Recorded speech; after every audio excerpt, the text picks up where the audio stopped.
सोनी का ये बोर्ड जिसमें नो इंडिकेटर का फॉल्ट 3 वोल्ट चेक कर रहे हैं अभी। 3.3 ओके है। 1 वोल्ट ओके है। 1.5 हमने यहाँ रेगुलेटर लगाया बिकॉज इसका ओरिजिनल 1.5 वोल्ट का रेगुलेटर खराब था, जो कि 1.5 भी ओके है। 1.5 इधर भी बन रहे हैं और ये 5 वोल्ट बन रहे हैं।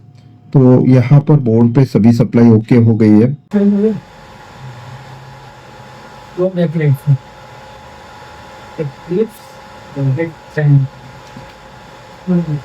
एक मेरे को बैकलाइट के साथ मदरबोर्ड भी डालना है। इसको चालू रखते हैं। अभी चालू किया। बोलिए ठीक ठाक।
तो यहाँ पर बोर्ड पे सभी सप्लाई ओके हो गई है और प्रोसेसर भी गर्म होने लगी है। दैट मीन्स ये ओके हो गई है।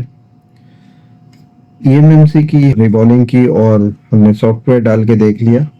एक दूसरे मॉडल का डाला था लेकिन ओके सॉफ्टवेयर था, जो कि सेम प्रोसेसर के साथ मैच करता हुआ, जिससे टीवी चालू होना चाहिए था। लेकिन आप देख सकते हैं इंडिकेटर लाइट की स्थिति अभी भी वही है, नो इंडिकेटर पे ही है। तो इसमें ये 5 रैम में से कोई एक रैम या 2 रैम खराब हो सकती है, बिकॉज इसमें 1.5 वोल्ट का रेगुलेटर भी फायर था, जिसकी वजह से हमें यहाँ पर रेगुलेटर लगाना पड़ा 1.5 वोल्ट का।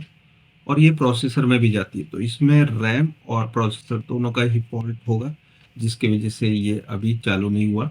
डायोड टेस्ट में तो ओके बता, प्रोसेसर के चेंज करने के बाद ही पता लगा पाएंगे हम कि इसमें रैम की भी गड़बड़ी है या नहीं।